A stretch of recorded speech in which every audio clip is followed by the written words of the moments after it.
What's up, nerds? We're back. Thank you for joining me on this very special occasion, celebrating more than 1,000 subscribers.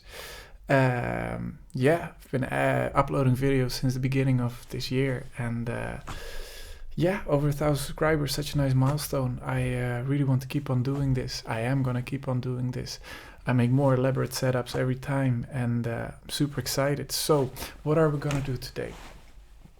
You see here around me a mixer, which will be used for 1, 2, 3, 4 drum machines. I will explain why there are 4 drum machines here later. First, let's settle in. Let's do the usual stuff. You know what? We'll light a little candle. I waited for you guys to light this, because I wanted it to be special. So, here goes for all the good in the world. Then, next up is, very importantly, of course, a little incense. But where did my little thing go where I was gonna put the incense in? I actually have no idea. Oh, it's right in front of me. Alright. Set some intentions when you light your incense, right?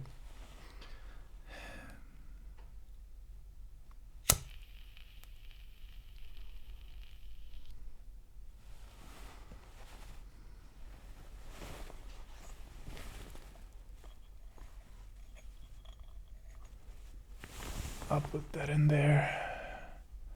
Perfect. Then, final step to get ourselves comfortable. A little whiskey. It's the last. It's the same whiskey as I've had before. I've also tried something new now with the microphone setup. Already, I have my Austrian Audio OC818 here, which is recording audio, right? Yeah, it very much is. I've got this one, but I also have a little stereo pair of microphones just above the camera. I thought maybe get some room ambience, maybe so you hear my clickety clacking and stuff like that. Maybe that would be nice. I have to check a little bit what the sound is like. Yeah, I think we're sounding pretty good here. Am I clipping on my vocal channel? Well, I don't think so, but otherwise I will find out later and regret everything I've done. That might be the cause of some clipping issues. Well, we're here. Cheers, guys. A little whiskey for the moment. So, we're gonna take our time today, as we usually do. 4 drum machines. It's been, as I've said in other videos, it's this year that I started buying hardware units and messing around with drum machines, and that was because I was so tired of producing on the computer. And luckily, thanks to all the work I'd done, I had some income to spend. So it's really been a long search, and actually the Erika Synths Perkons here is the first drum machine I've bought in my life. So I immediately stepped in high, but it was because when I checked videos online, there was nothing that had the same low-end punch like the Perkons did. And so that's the first one I bought. And then later I bought the Analog Rytm Mark II. That was mainly bought because I wanted a device that was a bit more groovebox-like, that I could sit on the couch and as you've seen in my other couch techno videos, I really enjoy sitting on the couch and making music. I think it's nice to get away from your main place or get away from a studio space and actually just sit somewhere else where you're comfortable and make music there. I guess that's also why I do these videos in this corner of the house, because it just feels easy and stuff like that. Actually, let me just turn off the self-monitoring. I don't want to hear myself talk all the time. Surprising, because you might think that I really enjoy hearing myself talk watching these videos. But so I've the Analog Rytm Mark II was the second drum machine I bought because I really liked the idea that it had some groovebox and sampling capabilities, and also the analog drums and then all the Elektron effects and stuff like that. So I was really curious about it. So then I spent a bunch of time with that one. Then a little bit later, I was like, okay, these are still not really giving me what I'm looking for. They all had their downsides, and I really wanted something very performative and something that was really, would gel well into my sets and my way of making music. And years ago already, I had seen videos on the Alpha Bass Mark 1, and then I saw that the Mark II had been released, and I thought, okay, maybe now is the time to splurge on the what was then the ultimate drum machine, and so I did, and I bought the Alpha Bass, and I really fell in love with that one, and that became the machine that I've used the most so far, as you all might already know, or for new viewers you don't yet know, but the Alpha Bass Mark II is my most used drum machine. I think for a few months. Again, my energy levels for music have been very up and down ever since I had a burnout from all the music making. So I wanted to make my own life simpler, and I was like, okay, if I want to spend energy on making music, I want to keep it contained to one machine and sit with just that at a comfortable place. And so that became the Alpha Bass. So anytime I did have the energy, it was really tough in the beginning of this year, but when I then felt like, okay, I want to have the energy. So whenever I do have that inspiration and I don't want to start feeling like shit, I just pick up the Alpha Bass, I sit with that and just make one beat, make one 16-step loop, and that's all I need to do with the music. So that's what I did, and it started with just those just like 2-bar loops or something, or 30 steps, 16 steps. That's how I really got to know the machine. And then all of a sudden I had this massive breakthrough moment in like June this year or something, that I was sitting with it after like every day, like 2-3 hours sitting with it. I was like, wait a minute, holy shit, if I, instead of making one loop, I can start, if I then have a few elements and I start changing something, just keep on experimenting, making crazy sounds, and just don't be afraid of messing something up, and keep on going. Just keep on building and keep on changing. And all of a sudden, out of nowhere, I did, like, for myself, unrecorded, just this 1 hour long improvisational set. And it was not very, maybe it wasn't very good, but it was so expressive. It was so emotive. It was so everything that I was completely blown away. It was like one of the best moments in my musical life. It was like a religious experience, and that's what happened with the Alpha Bass. And so then I've been using that for my sets for quite a while, and still continue doing these hour-long sets and stuff like that, and these improvisations. And then then a few months go by, and all of a sudden the thing that I can find a bit lacking in the Alpha Bass sometimes, and I will go more in depth what I think about every drum machine later in the video, but the thing that I can found a bit lacking in the Alpha Bass is if you want to just, have a classic drum machine, if you just want to have classic drums, and like, how in the 80s you had all these 808 beats and stuff like that, or these Lindrum things. That thing, I feel like the Alpha Bass does not do very well. It's very good at making a techno sound, but I don't feel like it's a classic drum machine in that sense, which is also its power, but also it's what it's less good at. So then I had already been looking at like 909s and 808s, but those things were so expensive, and I don't really like buying old vintage stuff because I feel like I don't like unreliable things. I don't know if they are unreliable, but I don't know, something about spending so much money on such a machine felt so, didn't feel entirely right. So I didn't do it. And then all of a sudden, come October or the last day of September, I see online this leak that, Roland is coming out with a new analog drum machine. And that made me very curious. And I was very interested in that. And so I was like, okay, I will check out every day when it drops. And so the next day, all of a sudden I see, I open my YouTube as I wake up, and I see like, all these videos on the Roland TR-1000. And I'm like, okay, holy shit, it's here. So then the Roland TR-1000 came, and I had the money. So I was like, I will just buy it. It was already sold out on Thomann, and I just moved to Paris, so I don't really know the local shops here that well yet. So then I looked online what are the music stores in Paris, and I found one, had it in stock, and boom, there's a TR-1000. Started doing videos on it, which is also why this channel started to get a few viewers and 1,000 subscribers. Thank you guys. Yeah, that's how it kind of started. And now I have all these 4 drum machines here, which feels like an incredible luxury, and it feels a bit ridiculous at times as well. But they really have all their own qualities. I will. My idea for this video is that I sit down, I jam a bit on each single drum machine to give a bit of a feeling and give a bit of a vibe and my opinions, because that's what YouTube really seems to like, opinions. A lot of people are asking like, okay, so Bauke, what's your favorite one of this one and of that one? And yeah, I will tell you, I will show you what things I like about these machines, and we'll go from there. So anyway, yeah, I'm gonna get into it, mess around a bit, drink a little bit of whiskey, make some beats. That's kind of how it goes here on the channel. I've literally been spending, I've been cleaning up the apartment all day because it goes from mess to not mess to mess again. And so my apartment was completely fixed, and then I was like, I have energy to do this video now. And I spent 3 hours setting up, and now my apartment is a complete mess again, and all my stuff is all over the place. But hey, we do it for you guys, and not because I'd enjoy it, of course, not at all. Do it for you guys. So settle in, take it easy. I hope you will enjoy this. I'm gonna, I think,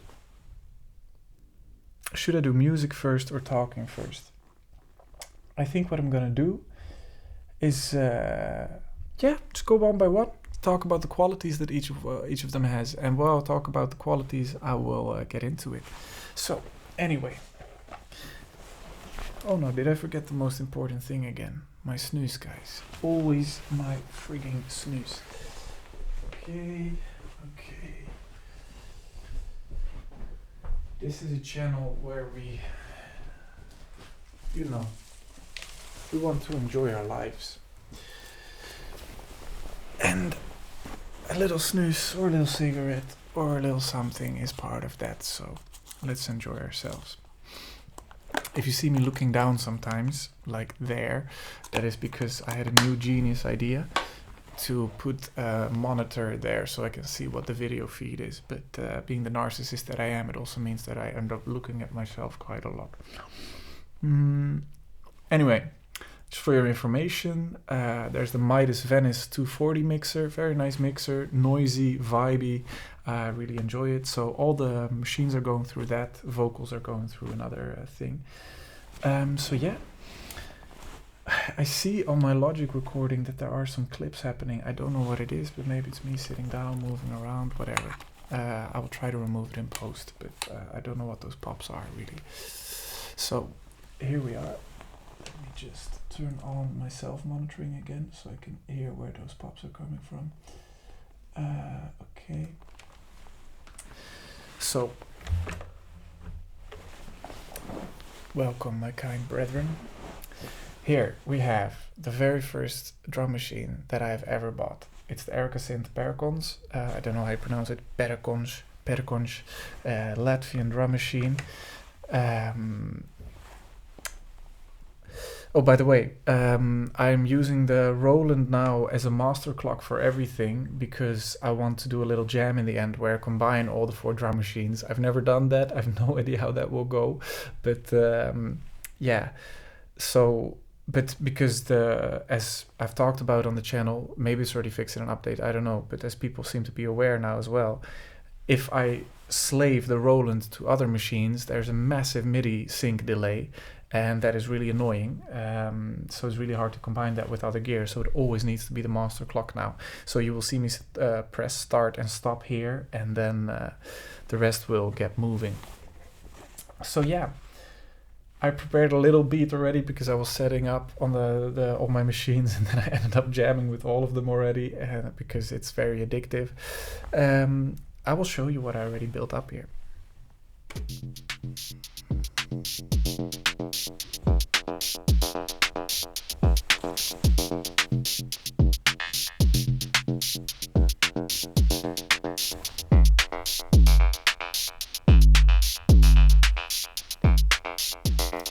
a nice groove. I like that.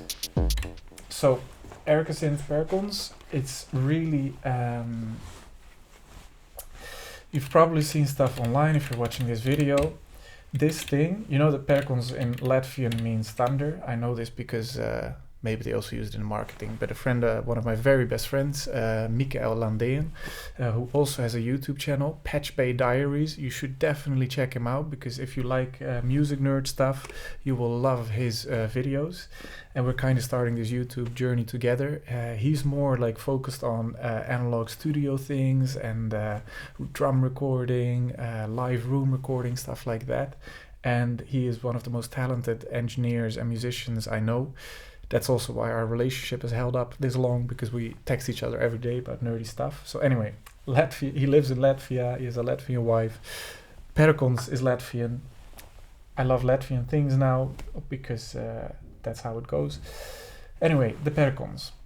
The reason I bought it, the low end, the kick drums on this thing, I will just, I can, it does also work like that, yeah. Okay. The kick drums on this thing, that's, as I said, why I bought it, because the kick drums have the most punchy low end I have ever heard. So if we go here, with a little drive,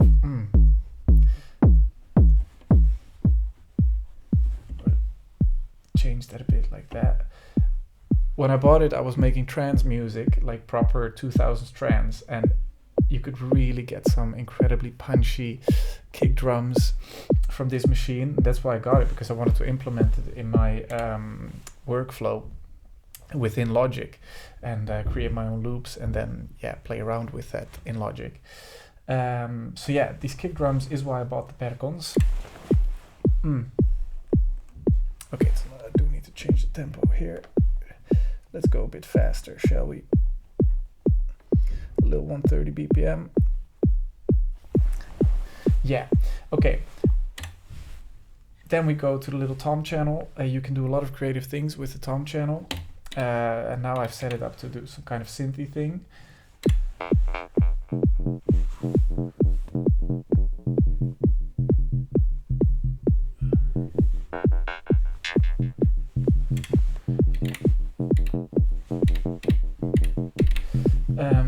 But you can go absolutely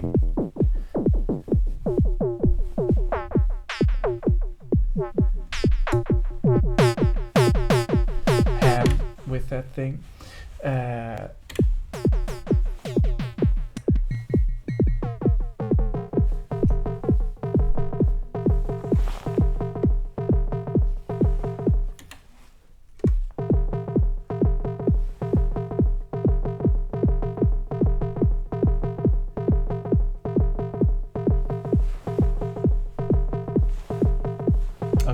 Get this tempo a little bit right, so I can I want to get the tempo of the delay right, because the delay is a little analog model thing. Please stop. So let me get the tempo syncing right.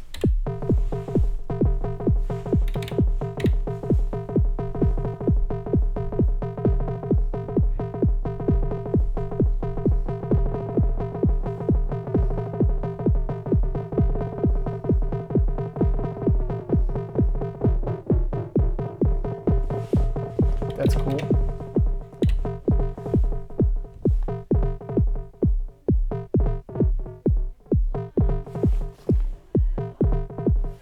There are people in the hallway talking. Thanks to my stereo microphones, you can hear that.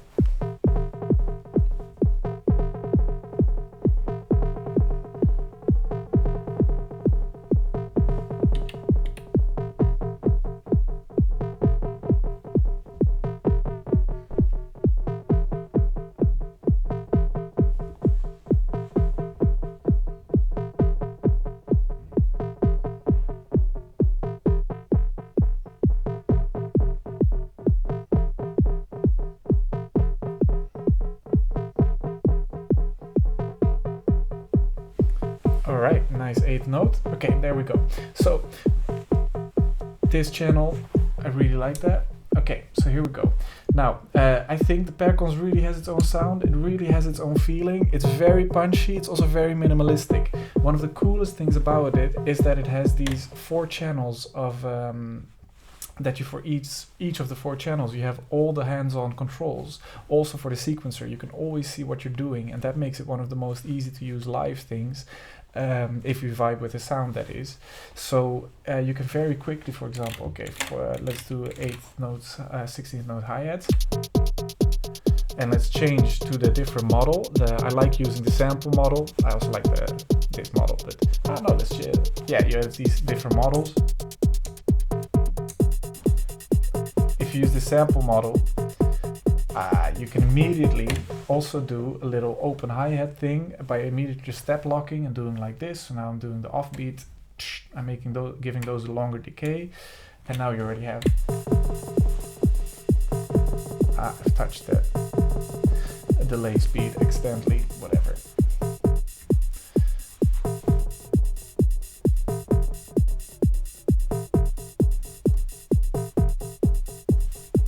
All right.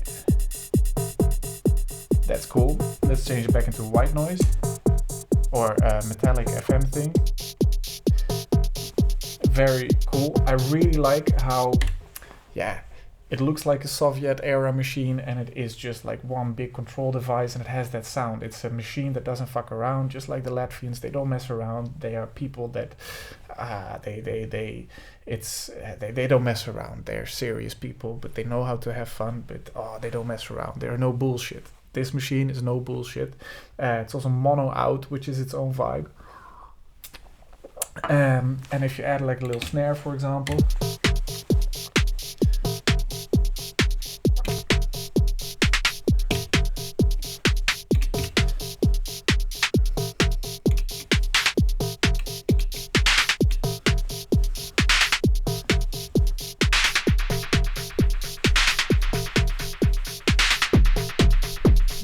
kick drum a bit.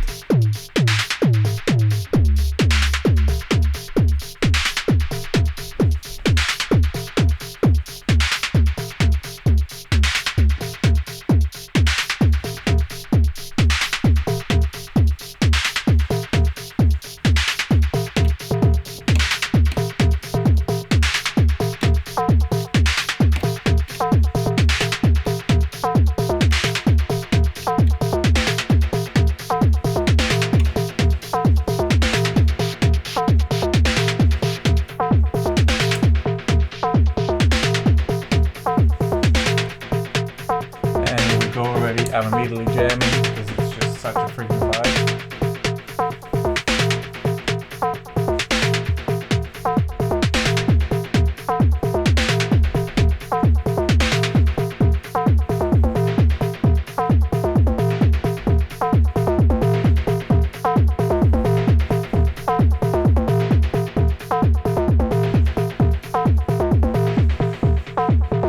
Immediately to clear stuff, very quick and easy to immediately clear a pattern because you have it all right in front of you. Okay.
Let's add some modulation to the kick drum pitch.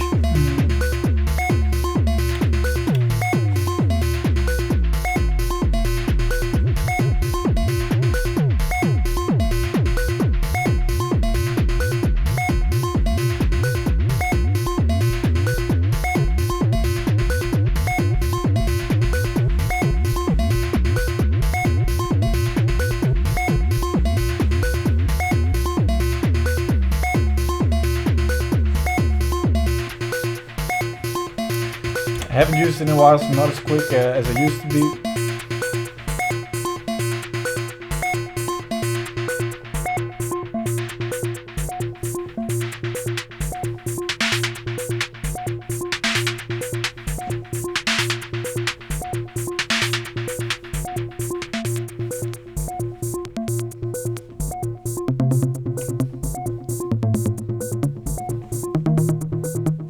Immediately recording some movement.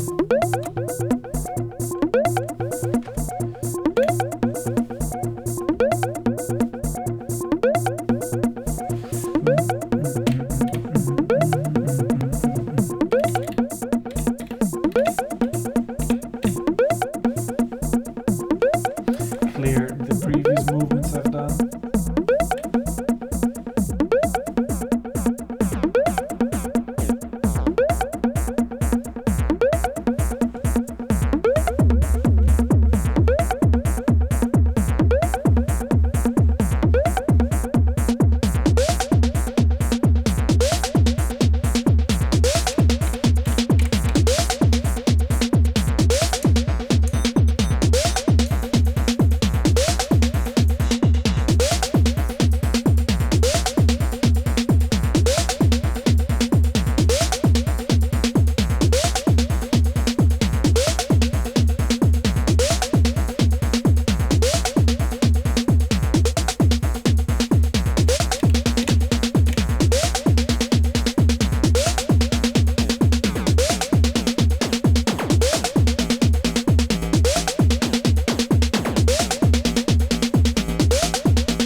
Well, anyway, there I was jamming a bit on the Perkons because it's a freaking vibe. Anyway, you hear really the sound, and I'm not the best person to use it because now it's been in storage for a little while because I've been using these two machines mainly. You hear the sound. It's industrial. It is straight ahead. It is very thick. It is very big. Love the sound. It's absolutely amazing. It's super cool. But also, if you just go back to just making more like, calmer things and more just like little drum beats, it's actually very punchy. And immediately when I fired it up again today, I got a bit inspired to make some more music. Let me turn down the tempo again and just create something maybe you would use for like a song, instead of a techno electronic music jam. Maybe, you can do a lot of different things with it. So if I start with a little snare, that's in the clap. Let me change to a pussy ass snare. Okay, not more.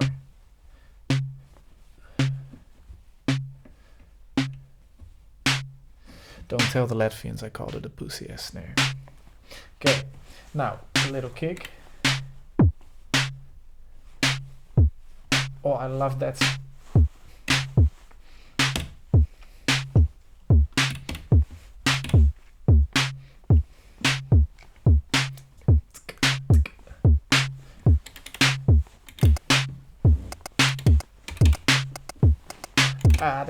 immediately, oh, I feel like that's super groovy right away.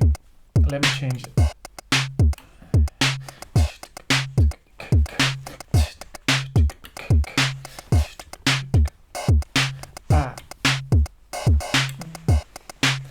There we go.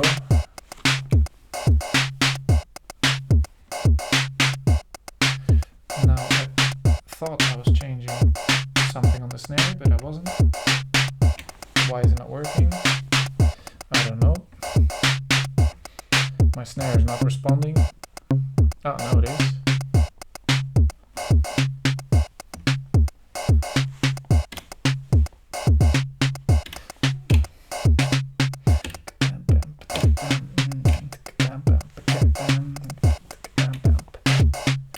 And then add a little extra.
Man, Perkons really has its own sound.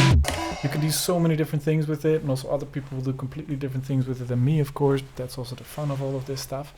Yeah, you hear the sound, you hear the groove. It's, yeah, you can make up your own mind about how it sounds, but the thing that makes about it, why I've been shifting to other things, is that it really has its own sound, which is really cool. But in the context of my music, what I've been making, especially live, like very progressive trance kind of things, with all my synthesizers and stuff like that, it wasn't in the end really a sound that gelled with it. It's so rudimentary, it's so straightforward, it's so in your face.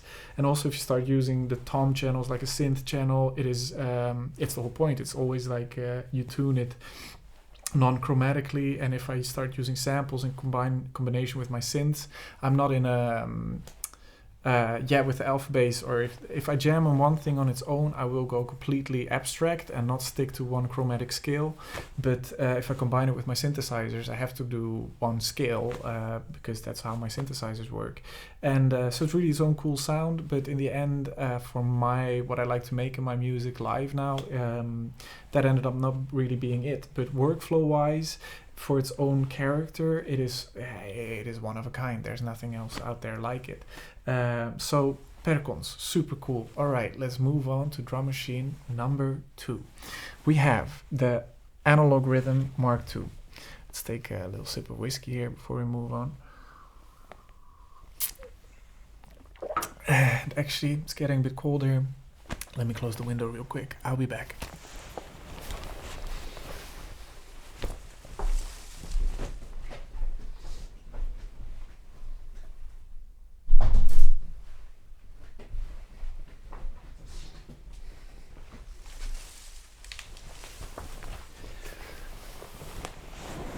Don't worry guys, I'm back. I hope you had a good time while I was away. I hope you behaved. Okay, now Analog Rytm Mark II. as I bought this as the first proper like couch machine, I just want to make some beats on this thing. It was never really bought with the intention. Yeah, a little bit. Actually, yeah, no, I'm lying. It was bought with the intention like, okay, maybe I want something more like traditional drum machine-ish, because this has traditional drum machine sounds. Yeah, you know, like 12 analog channels. It has a hi-hat with a choke. It has a... Yeah, actually it was on the Perkons. It was the hi-hat channel that I was starting to get a bit fed up with, because I wanted to get a more clean hi-hatty sound, you get what I mean? And so I started looking for other machines. And then the analog rhythm came up. And I started... I bought it to try it out. But actually, from the first time I started it up, I immediately knew, I'd heard jams online, and I heard like these cool dub techno things and stuff like that, and I was like, okay, this could work, this could be really cool. But as soon as I heard the stock analog sounds, I started to, I felt like that's not really it. To my ears, the hi-hats are a bit weak, and everything didn't punch very much, and it relies, I feel, and of course there's a lot of people doing cool things on their own, but in order to make it work with my style, it required a lot of the inbox processing, and what is that sound in here? And it had a bit of a hard time keeping up with my synthesizers in the whole setup. I will do a little bit of the same thing. First, maybe I will just play around a bit with the analog drums, so you get a bit of a feeling of what that sounds like. I will just go to Kit, Reload Kit, Kit Reloaded. So this should be just a stock kit. Yeah, okay. Don't mind my pattern. I will create a clean pattern. All right, there we go. There's nothing playing. So here we have the Analog Rhythm Mark II. If Mr. Perkons here would please move up a bit, I will be very happy. Thank you very much, Mr. Perkons. I will create a bit of a drum beat, maybe start a bit with a kick. And, oh no, this is the pattern. Thank you very much. There's nothing on it? No. Okay, I feel like the sound of that is already also quite a bit lower than on my Perkons, because that thing just hammers away. I will just put in 4 kick drums. Yeah, that's not very loud. We can have more. 10 dB, perfect. I'd say all this stuff, but actually now hearing it, the kick drum ain't bad. It's vibing. But immediately what I always have with this kick drum, you want to use the effects right away. You want to like, ooh, I feel like the effects on the Elektron things are what make them sparkle and what give them their shine.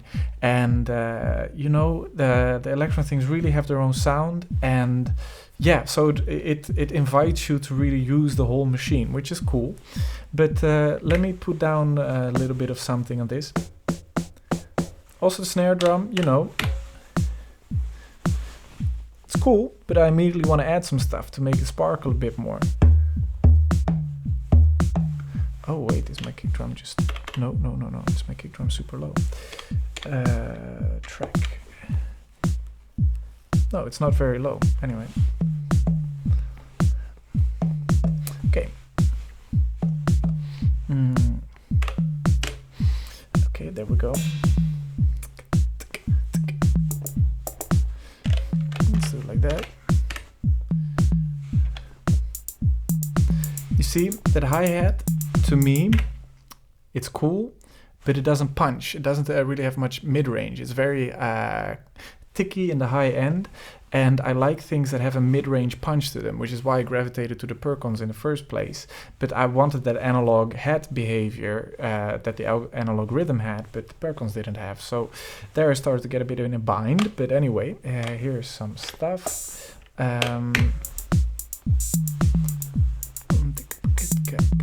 Okay, yeah, Mr. Tom, you can go a bit lower. But as soon as you start adding a bit of effects, like for example to the snare, here we go. No. Okay, I want my delay settings. There we go.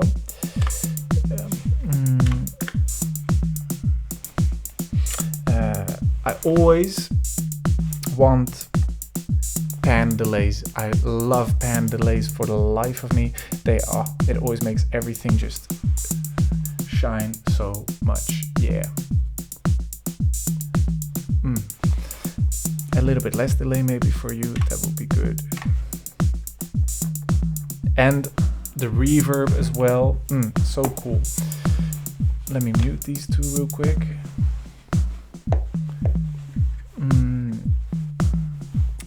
Okay, please, mister, if I can go to you, Tom. Maybe start. And you know what the thing is?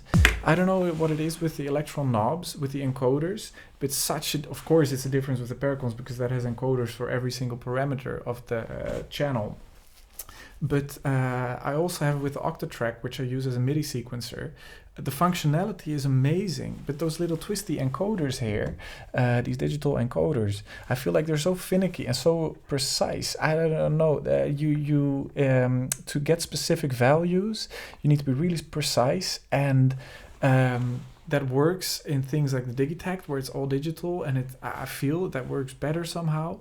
But when it comes to sound shaping, I feel I don't know what it is. In some way, there's a little disconnect in the way that I never really got much into the sound shaping of the analog engines on the analog Rytm, and exactly why that is, I don't know. But it has something to do with the feel, and because I don't feel like I'm immediately getting very much pulled in when I start editing the sounds with these encoders.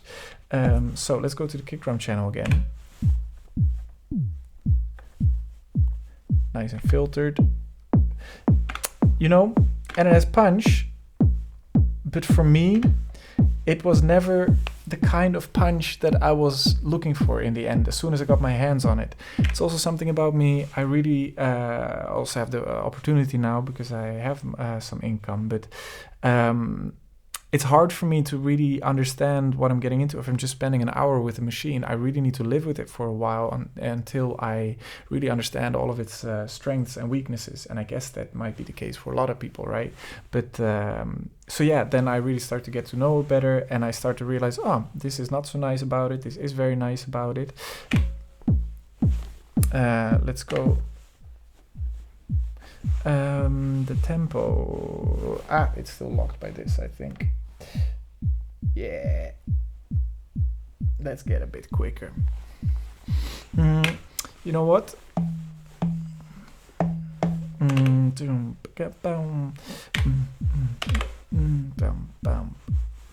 You're muted.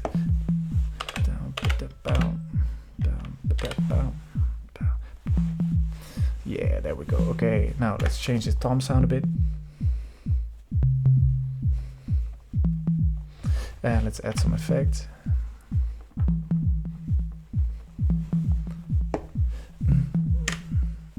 Pretty cool, pretty cool. You're way too high.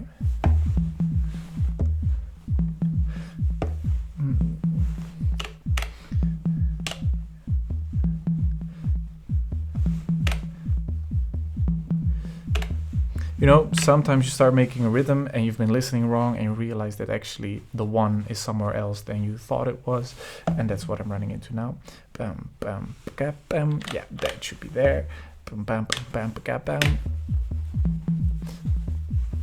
But the effects make it on these Elektron units. That is what I love so much about it.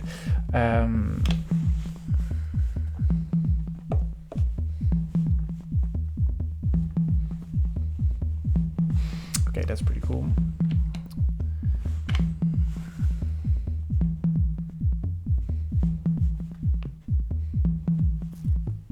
And of course, a sequencer immediately being able to change notes on the fly like that is very cool.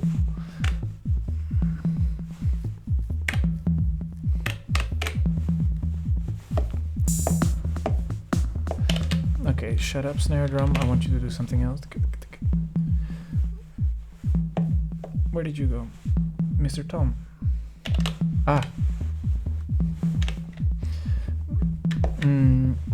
And you know, I'm sorry guys, I'm not, you've seen my jams with the TR-1000, you've seen my jams with the Alpha Bass.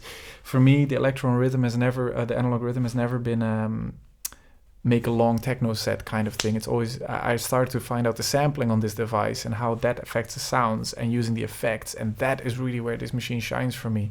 I'm trying to do a bit of similar things with them now so that I can get in the same ballpark, you know, and that you can get a more fair comparison between them. But yeah, so excuse me if this is not sounding like super cool or super original.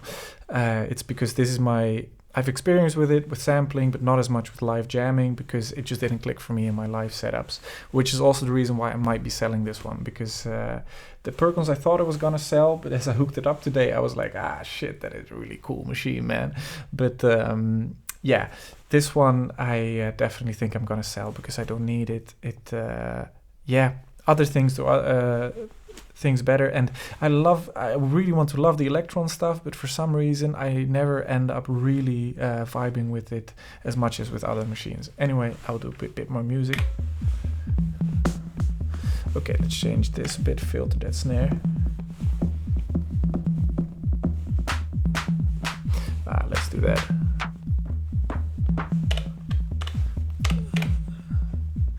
I always do this where it's like, oh no, this is muted, yeah.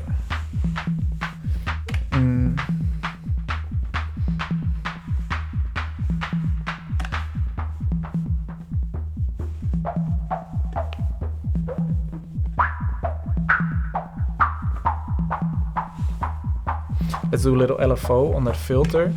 And also the LFO, like the functionality of the Elektron stuff is amazing. I have to say that nothing can beat how just easy it is to use that stuff. Filter frequency, okay, yes. Slow it down a bit.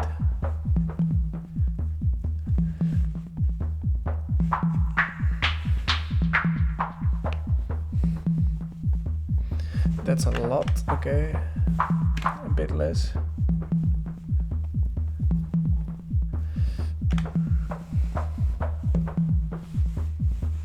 Okay.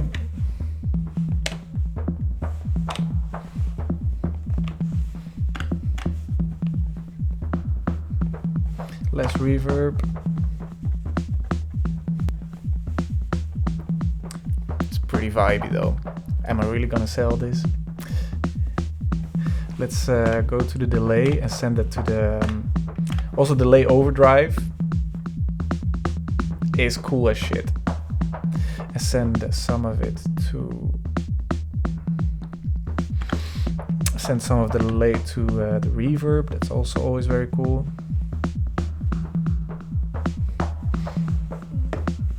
Now, let me add that hi-hat. You already know, like, all the other sounds are filtered and stuff, of course. I also really like warm filtered sounds.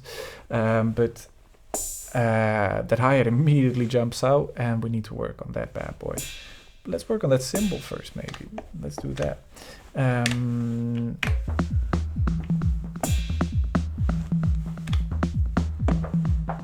Dude, you're being triggered, right? Or you're not.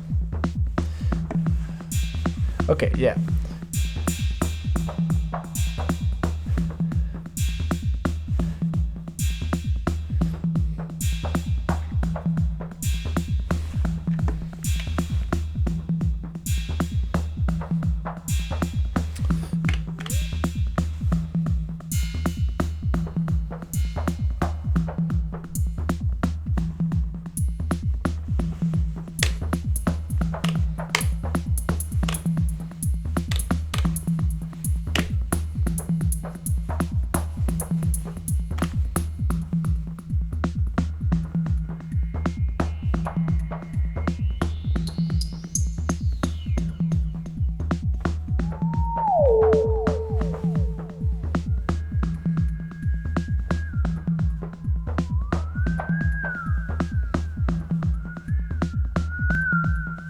Sorry, that was just too much fun.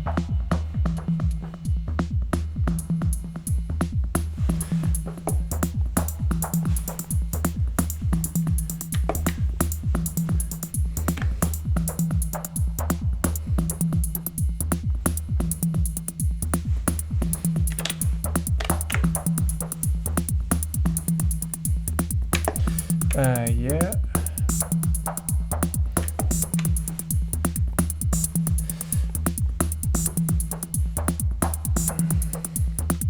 You know what? Now that we have this beat going, I do want to show off one of my favorite things with the Analog Rhythm Mark II, which is using one of the samples. I hope I have it in this project, my samples, but this is what breaks my brain. I know it's very usable and whatever, but sound browsing and samples and stuff like that, it's been a while that I've used this as well. I'm sorry, so it might be a bit of a mess. Do I have my samples here? Please tell me that I do. Yeah. Sample. Yeah, I have my samples here. That makes it a lot more fun. Okay, cool. Oh god, that was the wrong one. Sorry, let's not do that. Wrong channel. Off. Okay. I do it on the mid tom now. Let's do that. Okay, I'm in the right channel.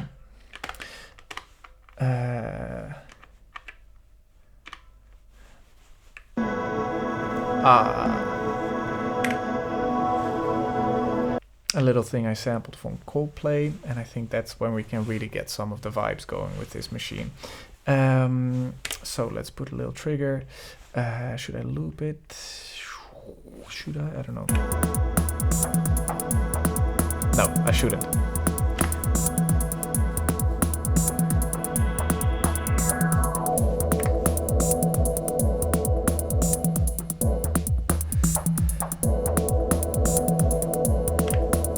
Also, the resonance for me on the filter can be really cool, but it's a bit too...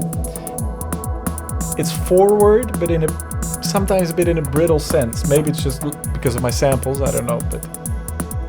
Okay, let's add some effects to that.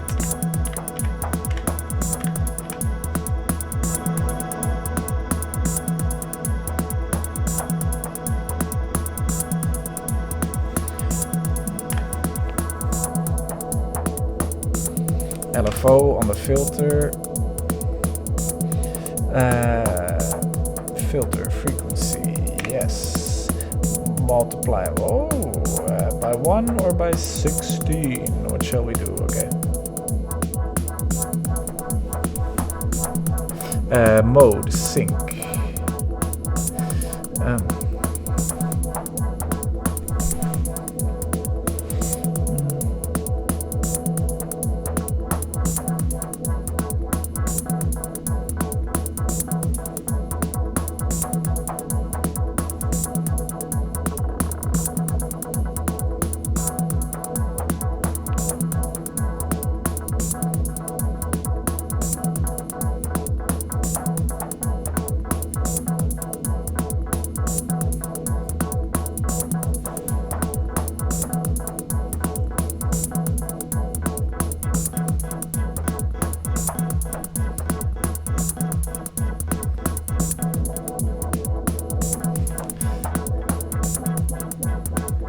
You can do fun stuff, but let's do a slow one maybe.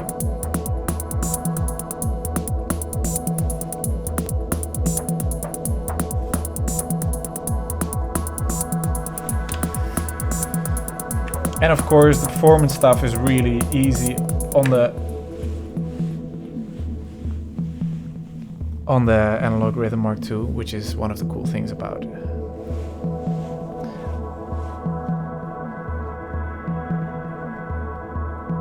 Oh, there's a little tom thing in there. This is cool.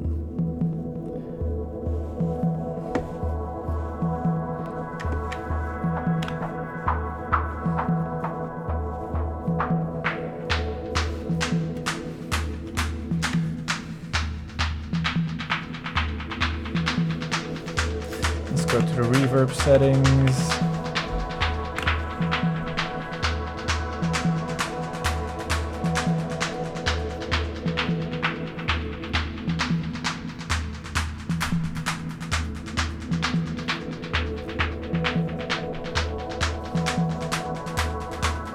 And let's bring back everything.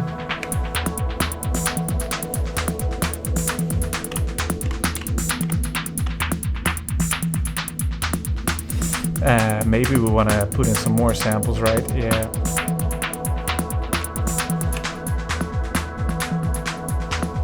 Let's do it instead of the hi-hat channel, why not? Track. Take away these bad boys. Let's go find another sample. Champel. What is breeze? Funk bass. Yeah, we can do the little funk bass that I sampled. Go away, hi-hat. Yes. Now that's a cool little funk bass.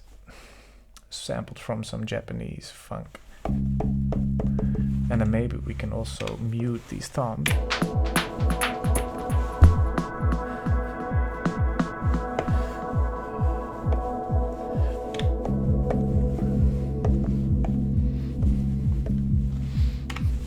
Make this a bit shorter.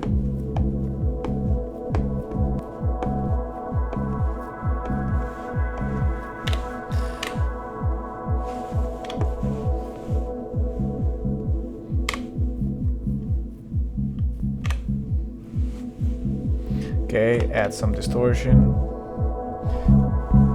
That's a lot. Ooh. Little envelope. Let's add some overdrive to the kick. Okay, that's pretty cool. That's pretty cool if you ask me.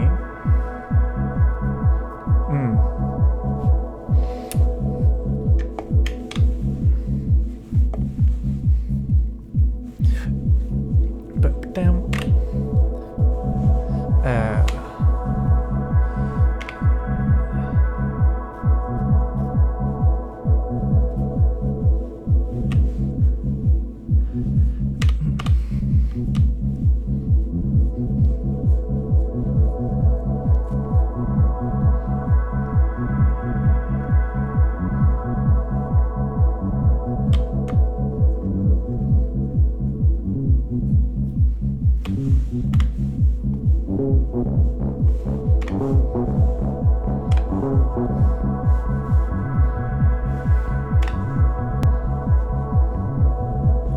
Okay, that's pretty cool. Now I know I also have a cool ass percussion sample.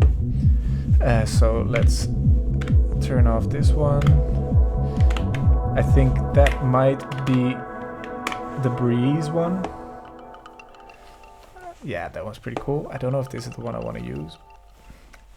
Maybe. Whew, that's a cool atmosphere though.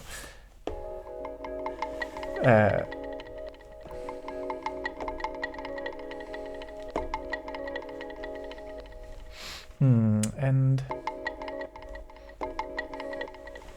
okay, yeah, why not?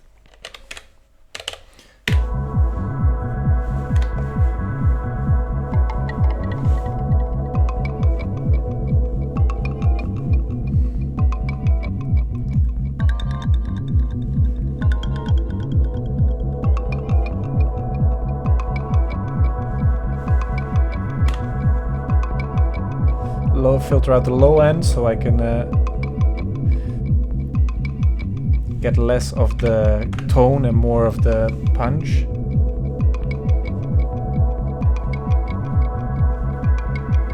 Yeah, that's pretty cool. Okay.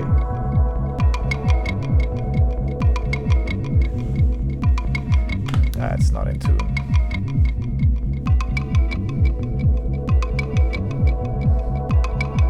But I like the tempo, so we'll just live with it. Now let's add another little sample. You know, I just want to go into the strengths of each machine and figure out what happens. Play, unmute that one, take away the trick. Okay, that's already pretty vibey groove. And then source off, sample. I also sampled some drum beats, I believe. Oh god, but where are they? Is this one of them? Yeah, that's one of them. Oh, that could be cool though. Yeah, that could be cool. Okay, let's try it out. They just need to sync it to the tempo. Ho, ho, ho. Guys, take it easy there, shall we? Oh, that's not far off. It's too quick. Too slow. Too quick, yeah. Okay, maybe filter out the low end again.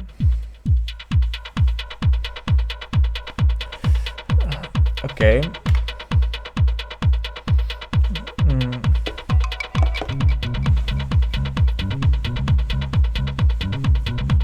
Yeah, that grooves all right.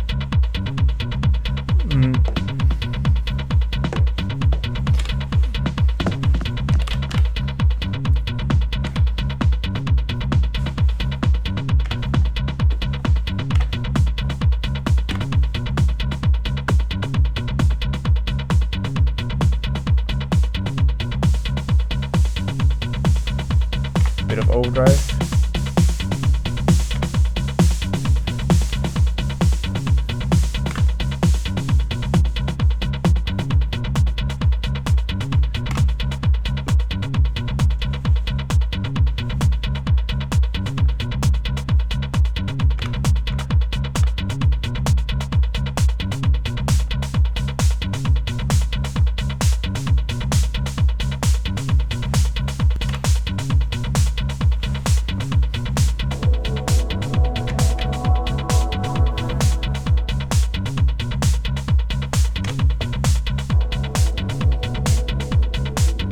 Anyway, I shouldn't go on too long. I have more drum machines to go around. You can do pretty cool stuff with this machine as well. Anyway, there you have the sound. It's way much more of a, yeah, all-in-one box, I feel. And you want to make full songs on this thing. Yeah, that's cool as shit. Okay. Now, the Alpha Bass in the Tier 1000 I've talked about a lot already on this channel, but let's go into it a little bit because some people might not have seen those other videos. Will this one start now? No, because that one does only listen when this one plays now. Quiet, you. Quiet. Thank you. Mr. Alpha Bass, why are you not playing a sequence? You are playing a sequence. Yeah, okay, this is familiar territory for me. Alpha Bass, I know how to operate usually, but you never know what happens. But let's mute everything. Alpha Bass is for me, like, techno-wise, it is the ultimate drum machine. I will just say that. Because when it comes to techno, whether it's minimal or whether it's whatever you do, it is a machine that invites you to continuously change things. Like, as you saw now on the analog rhythm, I was immediately getting into like, okay, I want to shape this sound, I want to make it perfect so it all fits together. And you can do that on the Alpha Bass, but it allows you to then take those sounds and take them to another place and keep on changing everything and keep on adapting everything so that you get this continuous, exciting thing going on. And that is for me the coolest thing about the Alpha Bass, that it's and the sound quality. What I said, that immediately on the analog rhythm I start filtering everything because I want because I don't like the way the mid-range hits in some way, except on the samples because they go through a few analog circuits and that sounds really cool to me, but that's because the sound source is already different then. But on the excuse me, let me just take out my snooze. On the Alpha Bass, the sound source, because it's a drum synthesizer, it uses digital samples, but they go through an analog VCA, they go through an analog filter, and then the way everything internally gets mixed together, the sound in the mid-range, it's punchy, it's inviting, it allows you to control the sound very precise, because now I made something very boomy and subwoofy on the analog rhythm, and I don't think that would sound very good in a club. I think it would be way too big and mushy. But the Alpha Bass is really punchy, straightforward, and I've done some live things with it on big systems. And then, okay, I was standing behind the subwoofers. Sometimes it's hard to monitor. I didn't have booth monitors, but as soon as I heard the way the subs were reacting through the subwoofers, I could like change some parameters, and I was like, yeah, now it's kicking the right way. And the continuous sound shaping of this thing is incredible.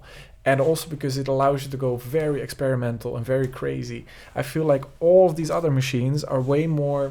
Okay, not the Perkons maybe. Maybe that one goes very much into the more experimental things as well. You can make it scream, but it's also a bit made to be made scream. The alpha bass, resonances, vibe, fluidity, and the filters allow you to scream, but when the filters scream and resonate, it's never, it's gnarly, it's big, it's loud, but it's never in a way that is like, oh, that's a bit brittle. Whereas if the resonance goes up too much on the Elektron, I'm like, ooh, I have to be very precise with where I put the resonance. And with those encoders that are also not really exactly my flavor, then it's very hard to get something exactly right. And that already makes it impossible to use in such a fluid live setting for me, because you cannot be like, if you have 5 machines that you're operating at the same time, you don't have the time in your head to sit there and like, oh shit, I gotta exactly put this in here. Anyway, let's do a little music on the alpha bass. Thanks to my beautiful screen, I can see that the recording is going great. I can say cheers to myself. Cheers, Bauke.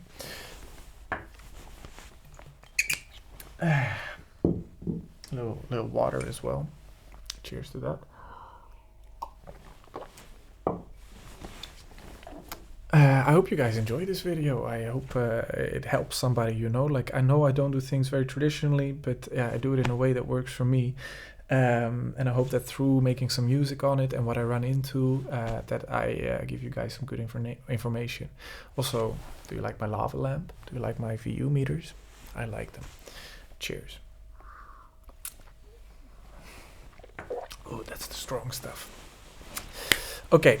Alpha bass. I feel like we're gonna stay in the techno world a bit. I never get enough of jamming on the alpha bass, so I will do exactly that now again. We start with a little kick drum. Sounds like a kick drum to me. What is very cool, you can immediately change the kick drum, put a little LFO on it.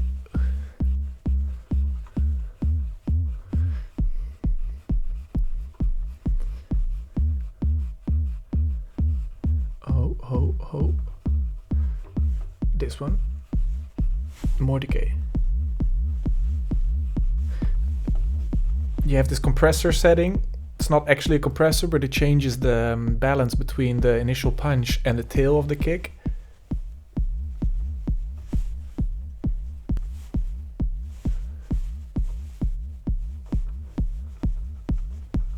So now you create a very cool low end already, but usually what I do, I use the membrane, the snare channel, to create a bass. I've done this in previous videos, but I will do it again, because those wobbly techno kicks are not always, I'm not very good at making them and dealing with their low end content. The EQ is a tilt EQ on the kick, which is very nice. So you can go from very clicky, I hate the sound, this is not a sound for me. You can go from very clicky to, now if you just turn this EQ, ooh, it's not a filter, this channel doesn't have a filter, which can be a bummer, but it immediately changes where the point of gravity is in the sound, which is very cool to me. A little bit less attack. Okay, let's get some hi-hats going. Oh, I already have something programmed, but let's take that away, you know, just so... no, I can keep it. You know, I don't have to lie to you guys. Okay, I turned off the effects. I will turn them back on. The effects being something I absolutely love about this machine as well. And the way the VCAs hit when you increase... I now have some accents that are very easy to program. For example, if you want to do... it changes the whole behavior, which I like very much.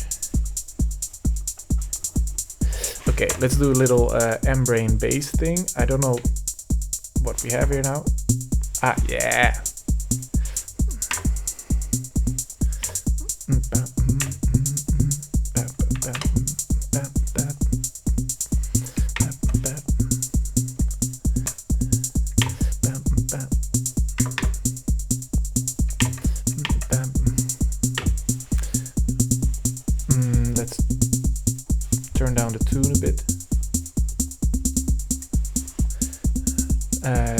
can be turned up a bit. Let's yeah, let's do that. And now let's add a little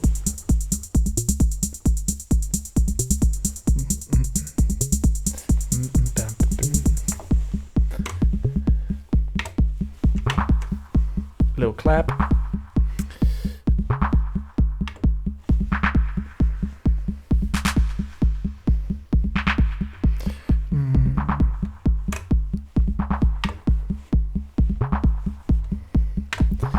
I've been a bit, I've only been working on this machine, so now even switching to this, because I really want to learn the TR-1000, so now even doing this is getting a bit challenging, but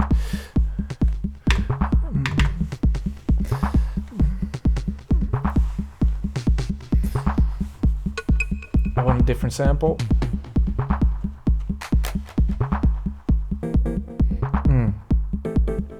Maybe a little synthesizer.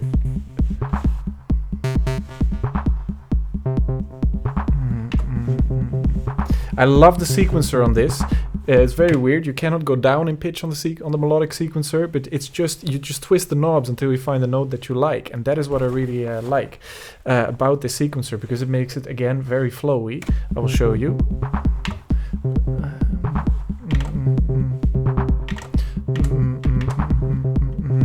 Okay, sequencer.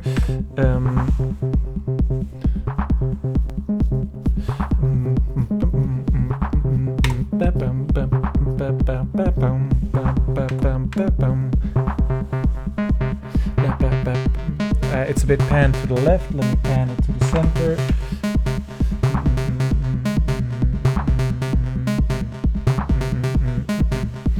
Okay, there we go. Enter.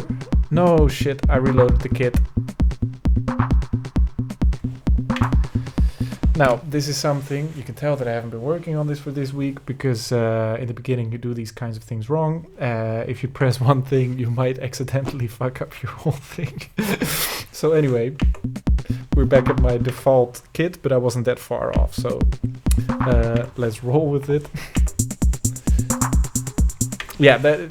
You know, people talk about bugs in the alpha bass. I haven't experienced that much, like barely any bugs, but you need to be careful what you press. It's funny that this happens during this video. I think that's a good thing to explain. This happens in the beginning and when you've lost touch a bit with the machine. Again, I've only been practicing the TR-1000 because it's such a versatile machine. So I really want to get better at it, but that means that now my skills on this thing have clearly dwindled a bit and I make some mistakes. But hey, some of us that are watching this might have been mistakes as well, and we still love them no less, right? So there we go. It's so nice with the screen. I can see I'm 1 hour and 14 minutes in. Oh, that's great. Okay, now, well, let's start again. Let's see what I was doing.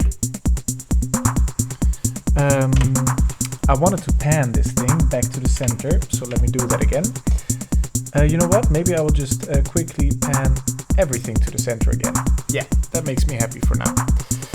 Okay. Now I go back to kit and sequencer.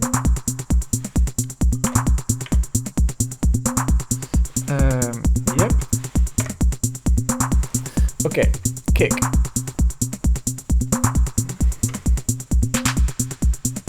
More decay on the membrane.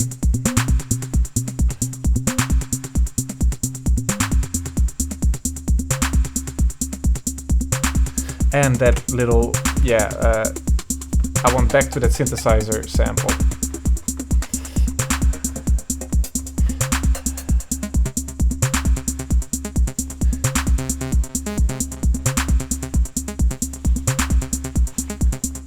Okay.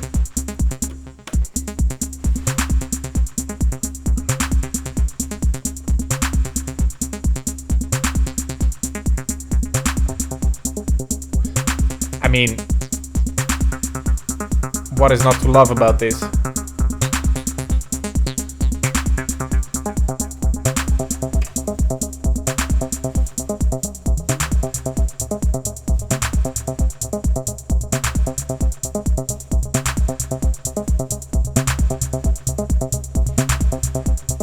close the hi-hat a bit. You see how quick that goes? And it really changes the sound, and that is what I really like.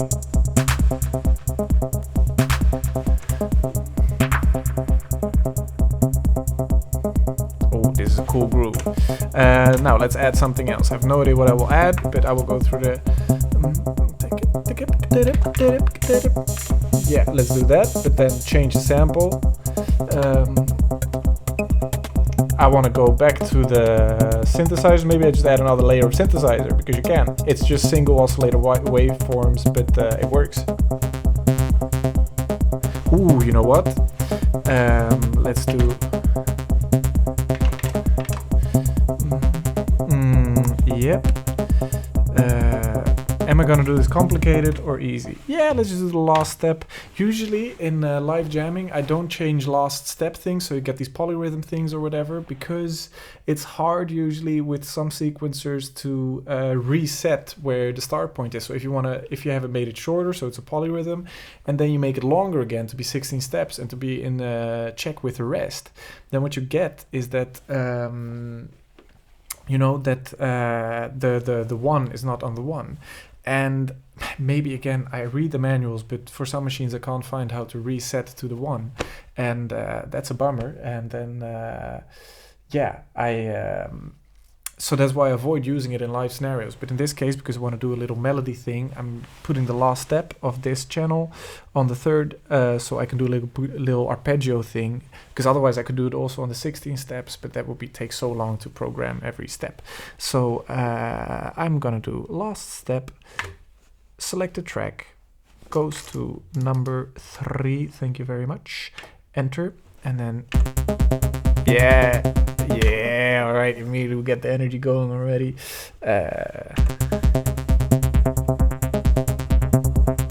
Let a little LFO to that.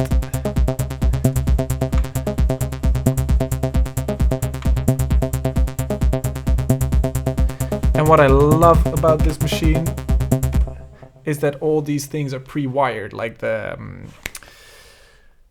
LFOs, everything. You don't need to assign everything to anything, you just go, and I really enjoy that, because that immediately means that you can keep staying in the flow, you know where everything is, and that makes you really quick with this machine. That is what that's what's hard about the TR-1000. What's good about the Perkons, you know where everything is, even though the mod matrix is a bit of a... I keep on forgetting where it is, but with this it's just like, okay, there it is, and that's why you really start to play this like an instrument.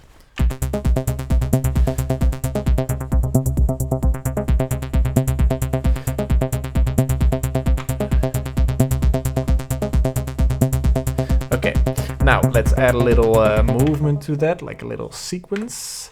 Boom.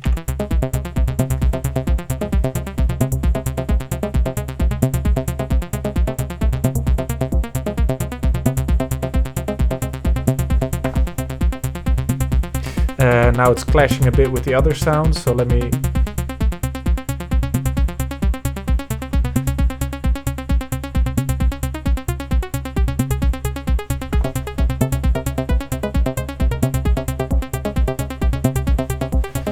Okay, that works for me.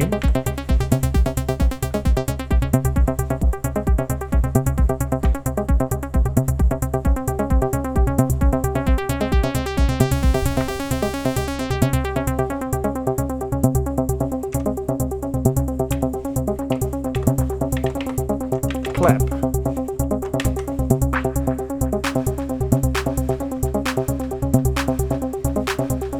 Slappier clap. There we go. Hi-hat, go open. More volume.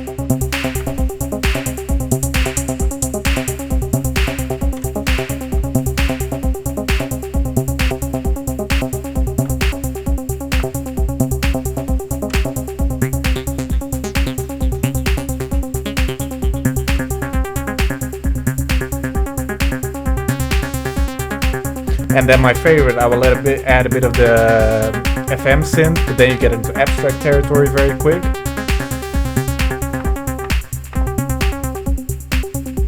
Okay. Let me change the mix so it's a bit higher. FM, where are you? Okay, yeah, here we go. FM synth. Let's go back there.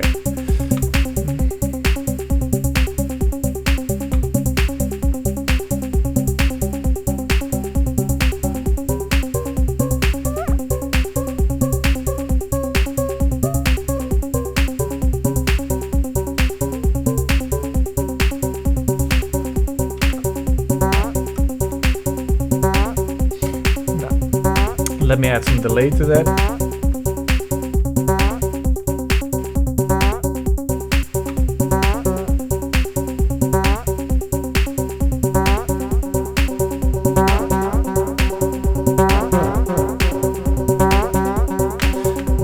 Change the mix a bit. Turn down that FM synth again. It's way too loud.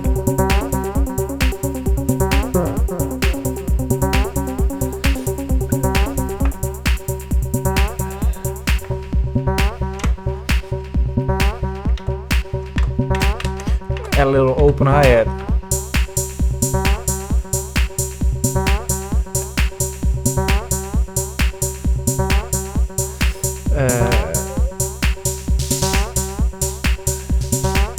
Add a little sequence to that.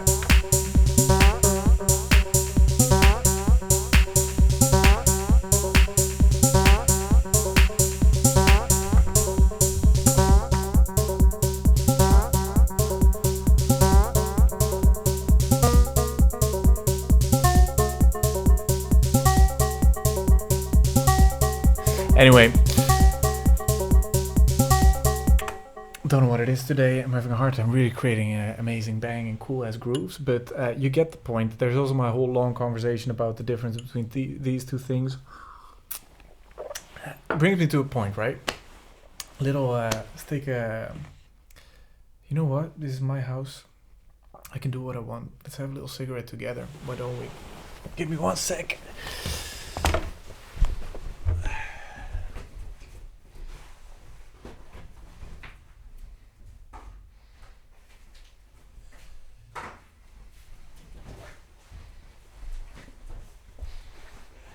I will open the window again, of course. I'm not a bad man.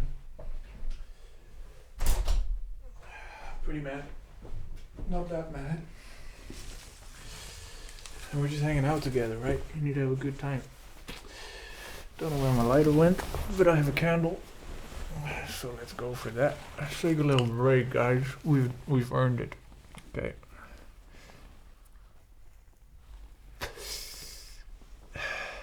So, little reflection time. I have this a lot. I've noticed this over the last few years. I don't know if you guys have had the same. I would love to hear it. But it's like in the winter or like in the autumn where we are now, then a lot of drive to do things comes, like to set up, for example, this YouTube channel, to get more ambitious with that, to do projects and really work on something. Then the last few years when the winter comes around, I've been feeling terribly uninspired and really hard to create things. And then it's like, what's the point of my life? And I have to rethink everything, what I do. That's why I got this drum machine last winter, because I just couldn't make music in Logic anymore. And then now it was just... Then in the spring, all of a sudden, music starts to sound good again. And it's like, ooh, this is nice. And then in the summer, without fail, I'm always the most into electronic music. And I don't even go to parties that much, like maybe once a year or something at most. But it's, okay, last year a bit more than that. But that was to try things out. But then in the summer, there's this whole drive to do DJing, to do electronic music. And then when the autumn comes around, it's like that energy starts to go away a bit again. And so now I'm having a bit of a hard time. Also, I've been tired this week. Some stuff has happened in my life. But I don't know. I've had less, and I get more in the mood to make like emotional music and less like banging electronic music. So even now, like creating these grooves, I'm having a hard time really getting into it and really creating something like, oh yeah. Maybe it sounded alright to you guys. I don't know. It's also just for demonstration purposes. But yeah, I don't know. That's something I've been noticing. That energy for club music changes a bit for me depending on the season. So I'm also thinking... I'm also thinking that for a next video, maybe I want to try to film that I just create some music, like with instruments, because that's actually what I started with. I started playing piano, then guitar, then bass, and that's when after that I started producing. So maybe it would be cool to create a little video where I just set up more of my studio setup, and we just create a beat together, and or some emotional music or melodic music, let's put it like that. Might be a cool idea. I think that would fit the atmosphere of what I'm feeling right now in my life. So yeah, that's that. A little break can't hurt.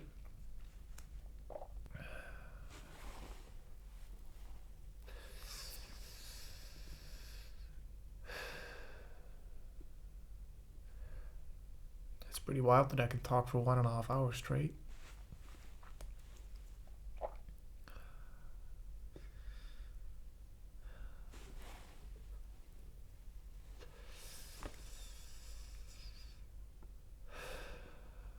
I had an amazing burger today.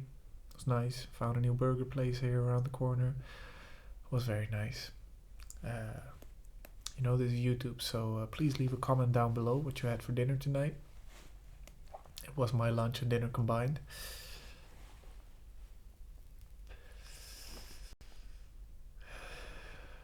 Looking at myself now. What's up, dude?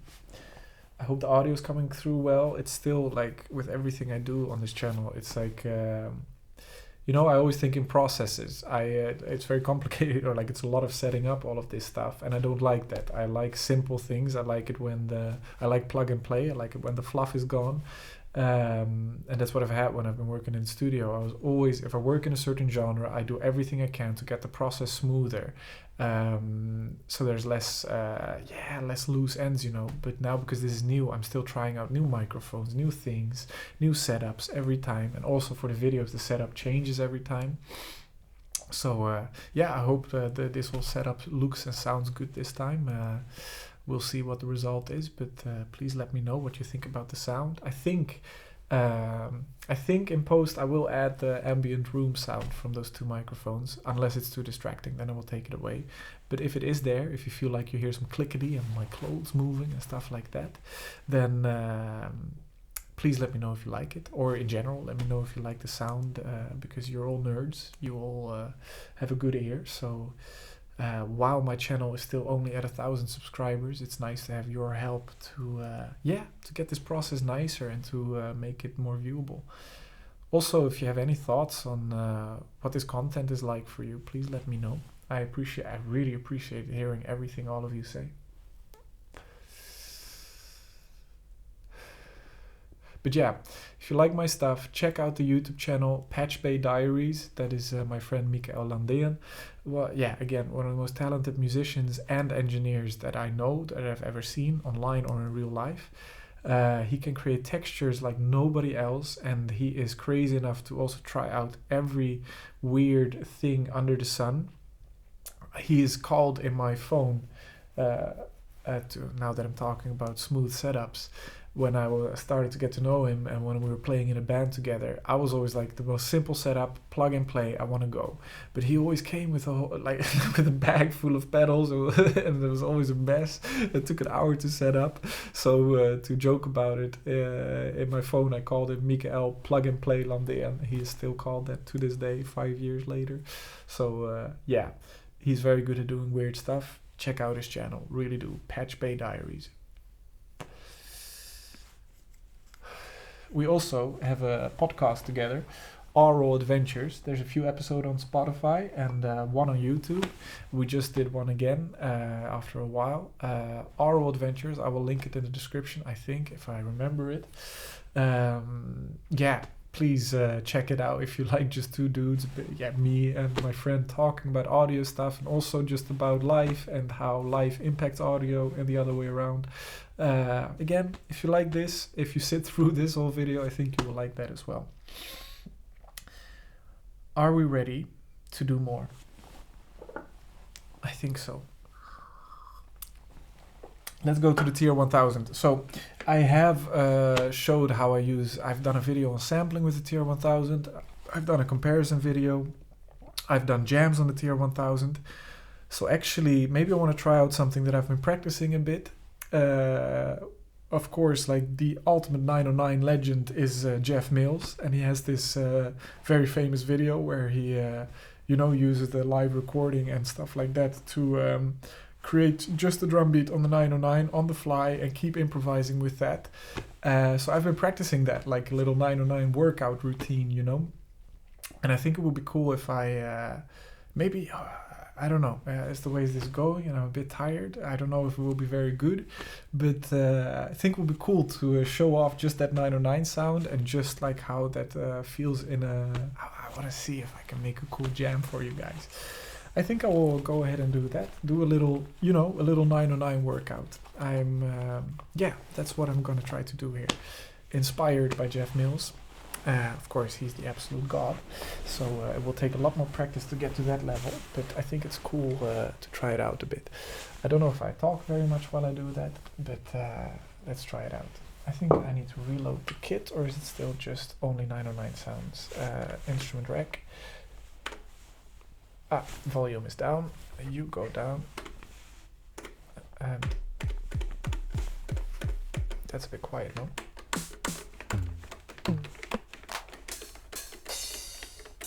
Yeah, okay.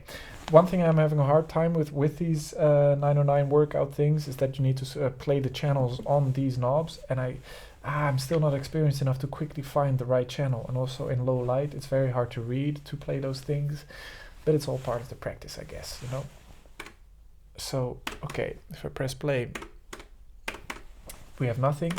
I feel like the volume could be a bit higher.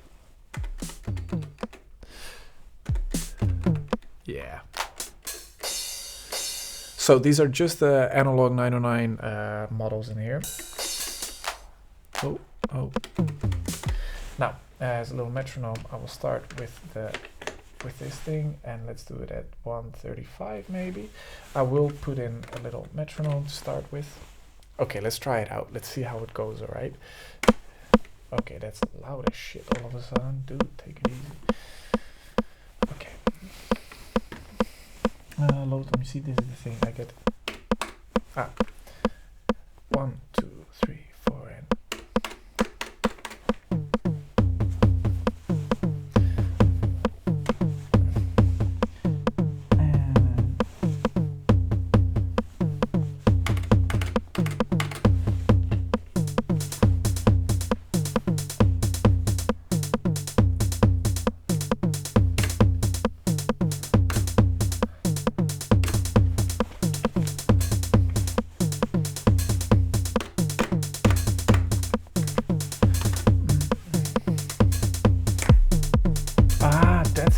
Yeah, no. Never mind. It's been doing, when I do the TR rec, it's been doing, I get it now. When I do TR rec, it's not doing the full volume. It's doing a weaker note. It's not doing the full velocity note. So that is what made that rim shot so fucking loud, but not those other things. Let's see if I can change the setting so that the TR rec stuff is actually at the same level. I think I go here then, menu, sound. Shit, where was that? Play mode. If I then go to, I know where this was, but now I've forgotten where it was. Play velocity. Oh yeah, there it is. There we go. And now it's defined by the TR rec. I've noticed that if I up the velocity a lot on the analog channels, if I do it like at 110, 127 full velocity, I notice I'm getting a lot more punch out of these analog channels. And that's a great tip for the TR-1000. Turn up the velocity on those triggers. It really helps. So now, if I do again, I start with this little rim shot. Okay, yeah, and now if I, for example, punch in a little tom thing, yeah, okay, low tom, bum, bum, bum, yeah, now we get some fucking volume there. Turn that down a little bit.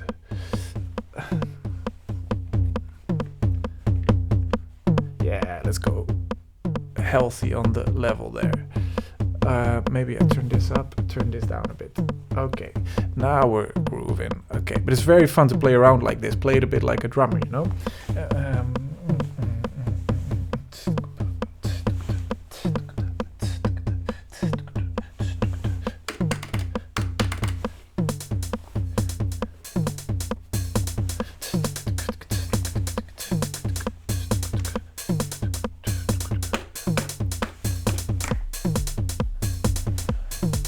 Now that kick is weak as shit.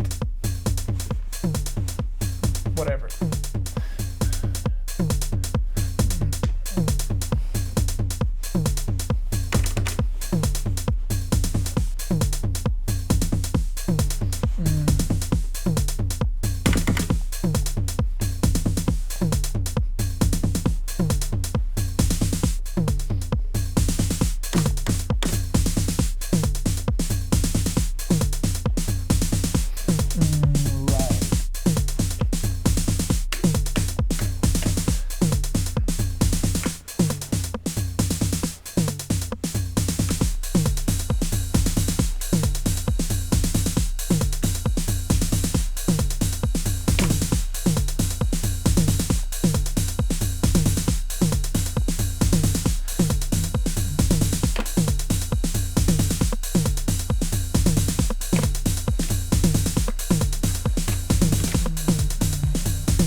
One thing you hear is that maybe this is 909 behavior, maybe this is normal. I don't know, because I don't have experience with the original 909. But there seems to be something in the noise channel between the hand clap and the snare. So when they both play at the same time, you get this weird phasing thing.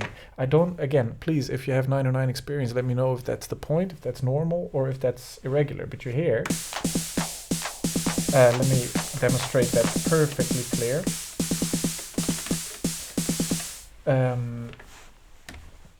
If I input some triggers on it, you hear how that interferes with each other.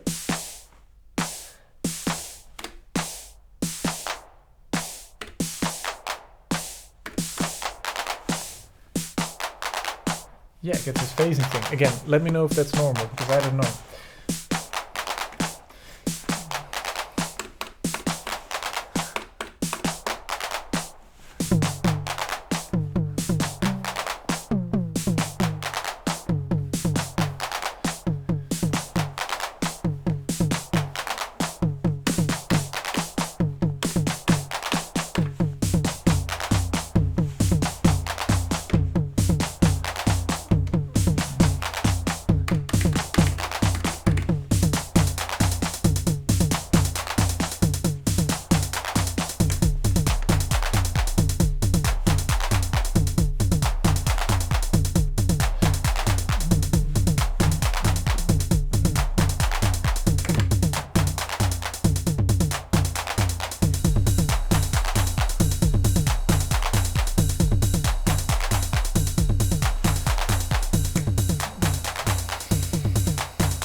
Anyway, a bit messy, but it's so much fun. I encourage anyone that has like whatever kind of 909 thing you have.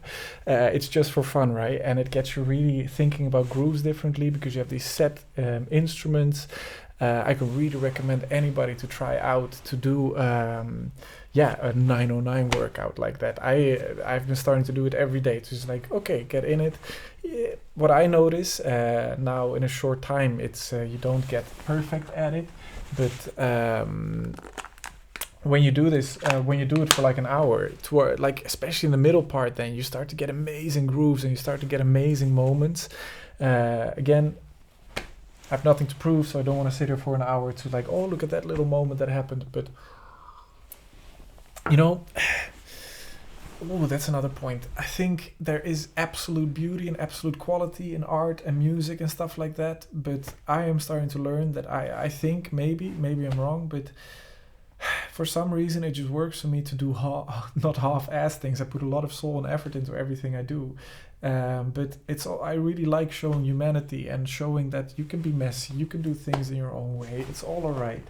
And I think I like showing that. I like keeping imperfections also in my own presentation and everything. The fact that I had 2 snus and a cigarette on this video already, I like nicotine. I'm not gonna hide it. That's keep the messiness in, as long as you don't hurt other people. That is the most important thing. So TR1000, amazing drum machine. You can do so many cool things. I have other videos. I don't feel like I should do a whole jam on that now and create another whole song. I think that would take up too much time. I want to keep this video nice and short, But I thought maybe what is cool, I have no idea what will happen, but maybe use all of these machines together and maybe add like 1 layer at a time from each machine. Would that be a good idea? Maybe. I literally have never done it. I've never hooked these machines up together, but let's see what happens, I guess. So in comparison, before I start doing that, I think it's good to I think I will do that as a like ending jam. No idea how long that will be, but in comparison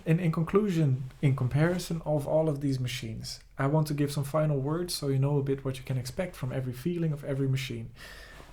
Erika synth Perkons is an amazingly powerful, very, to me, maybe other people for different things, but industrial, but warm and smooth and thick and very no bullshit. You have 4 layers, that is it. You have these machines, that is it.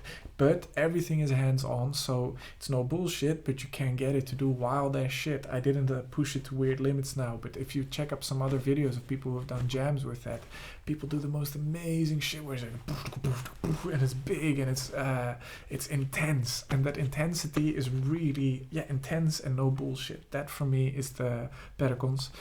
Then the Analog Rytm Mark II, it's an Elektron box. I don't know if in the end you would be better off with just a Digitact. I feel like that is their flagship unit. I don't have one yet, but my friend Mikaels, Patch Bay Diaries, he's got one. He's had one for years, and it's his favorite machine. He works so much on it. I think like what I like about this is the sampling in the end and the effects, and maybe it was unnecessary to have those analog drum channels, but I got into the Elektron stuff because I was looking for an analog drum machine. I feel like it doesn't, that's my opinion, I feel like it doesn't shine in its analog sounds. I think these other machines do a better job of having an amazing punchy analog sound. For me, what that shines in is its sequencer, its effects, its playability. It's very good for that.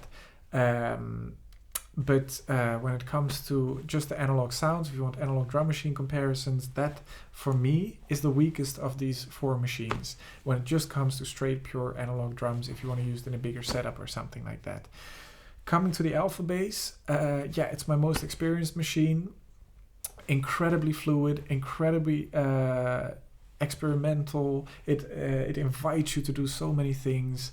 It's really a timeless classic. I think there's no chance in hell that I will ever do that machine away. I will keep this until I die. It's got its own mid-range punch, especially if you compare it to the TR-1000. The TR-1000 is a very Roland sound. It's very scooped. The lows are low, the highs are high, but the mids don't punch very much forward. It got better as soon as I put the velocities up on analog channels, but still, it's very scooped, it's very big. That does mean that the TR-1000 is very quickly very good in a mix. I noticed when I hooked up the TR-1000 with my synthesizers, the synthesizers had a lot of space all of a sudden in the mix because it wasn't competing with the drums in the mid-range. That's a big plus. But the alpha bass punches in the mid-range because it's just high headroom analog electronics. It is just very... It's, for me, even though some channels are purely analog, some channels have digital sample as an input, but then you can also add noise layers that are purely analog. For me, that is an analog machine. If you do modular stuff, if you're into really techno things, I think that the alpha bass is the best way to go for proper deep techno.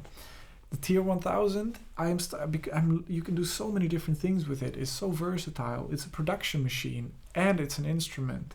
And I work with that one every day now. It's not because I like it more than the alpha bass, but it's because I want to really know what it's about, and I really want to get to know it on an intimate level, so I can really, I'm still learning so much about it. It feels like a hub. It feels like, a very versatile machine. And sound-wise, as I said, it's very big, it's very polished, it is rarely really aggressive. I did an hour or a 40-minute long techno improvisation on that thing using a lot of the FM channels and some analog channels. And I think what you hear there, or what I was struggling with, was to get the mid-range to really punch through, to get those FM channels to really growl. And it was hard to keep a pocket because it was so separated, everything. While as on the alpha bass, usually if you check out other jams I've done of the alpha bass, like hour-long sets, then you hear that it's all more stays in one space, and it's like, it's different like that. It's very different, but this is like a very professional, serious workhorse machine, and the alpha bass is an instrument. This feels like a machine. That's an instrument. That's an Elektron box. That's its whole own category. And the Perkons is something from another dimension, or just a Baltic country. That might just be it. So for me, if I had to rank favorites, that's a tricky one though, because they have different strengths, but we're on YouTube, so here's a little ranking list. I do think the alpha bass is my favorite. You know, if you play video games, my audience tends to be a bit older. I don't know how many video games they play, but a lot of video games have this system for loot and for items that you pick up of rarity and like how unique and special that machine is. And I feel like, and you always, orange is like legendary, that's most special. You have purple, that is rare, very special, but not legendary, not one of a kind. It's rare. Then you have blue, which is like medium rare. You have green, which is like a bit better than common, and white is just like the most common of all that you will find everywhere. So I feel like white stuff is like Behringer. They make stuff for the mass production. It's everywhere. It's made to be like that. And if I would put them in those like rarity and how unique they feel, if I put them in those categories, then I would say that the alpha bass is an orange level lute pickup. It is very rare, it's unique, it is it has its own ways. It's a legendary pickup. This to me is a rare machine. It's purple, it is one level below that. Not in quality, but just in rarity and uniqueness level. It does so much so incredibly well. It will stay with you forever. It's an amazing machine, but it doesn't have that special sauce, and that the alpha bass has that special sauce. I think the Perkons would be a blue pickup for me, just one level below that again. Not because it's less rare, if you literally talk about quantities of the unit, but it also means like how usable it is for me. And so it's very good, but it sits very much in its own niche. It's very special, but special doesn't have to mean rare in the same sense. Now I'm rambling. But anyway, for me, because it's so niched, it is so into its own channel, you lose a bit of the versatility. And the alpha bass also has the versatility in a sense. Then the analog rhythm, yeah, you know, it also sits in the blue category. It's also it's less common than the Digitact. That's a proper green pickup. That is one level below that. Very good, but not rare. But the Analog Rytm is these two sit in the blue category for me. It's more unique than a Digitact, but it's still very Elektron, very yeah. You know what the thing is? I think one way I can describe it, for me, making music is about allowing creativity to come into you. And you can also go into the studio with an idea. I want to make a song like this. I want to do exactly this kind of thing. And then you use a lot your head. You use less your heart. You still use your heart to listen, but you use a lot your head. And so if you really know what you want to do, I feel like something like the TR-1000 and the Analog Rytm is perfect for you. If you like to calculate things out a bit and program it just right and do all of that, these machines are amazing for that. The alpha bass suits with my kind of creativity, which is, I don't know what I'm gonna end up doing once I start. I don't know where I'm gonna go. As soon as I press play, the whole universe is open, and then through listening I find out what wants to be heard. It's like what Michelangelo says with sculptures, that statue is, maybe he didn't mean it like that, I'm interpreting it in my way, but the statue is already in there. I just need to chip away all the marble to let it reveal itself. And for me, that means that the statue, the music is already in there, it's already floating around in the universe, but it shows itself by every little step I take. And the fluidity of the alpha bass is really, for me, what stands out so much. And it allows, for me, the most creative endeavors to go in different directions. But this is more calculated, these things. The Perkons is its own little baby. It does what it does. It's a Latvian beast. Okay, I've rambled enough about these things. I like to throw out these little metaphors out there just to get you thinking, just to get me thinking, put things into perspective. I have no idea what's going to happen now. Literally, I've never done this. I'm going to clear all the patterns on these machines and do a jam with all of them together, add layer by layer, see where we end up. I have no idea, my friends. Okay, thank you so incredibly much for watching, and hey, thank you for 1,000 subscribers. I really appreciate it. I never ask people to subscribe because I think it's very important to have a natural, steady growth in my channel, and I only want people to subscribe when they really believe that they like this kind of content. And so yeah, I want just steady, slow growth. That's all fine by me.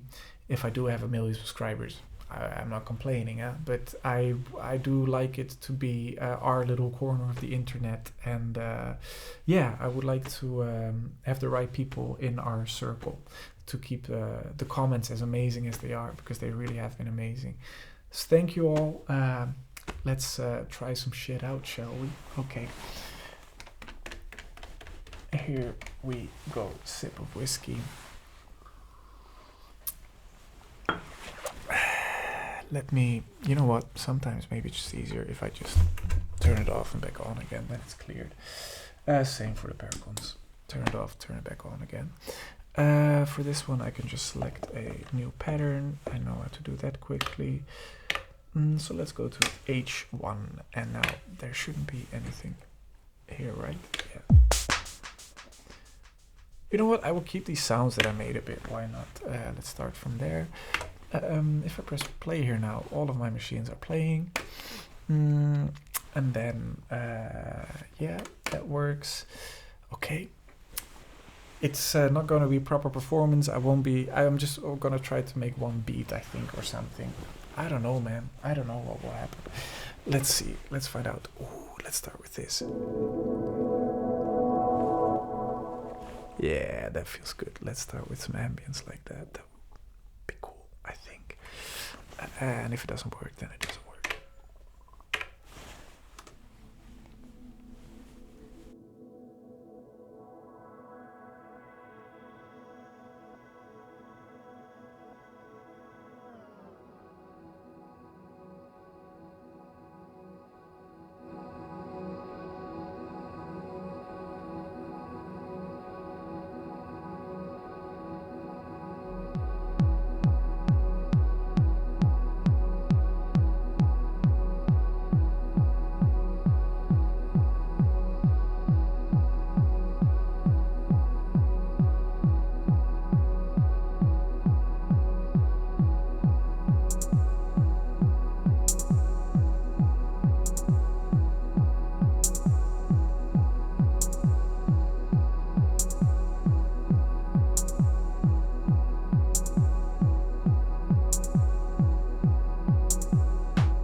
Pretty fun.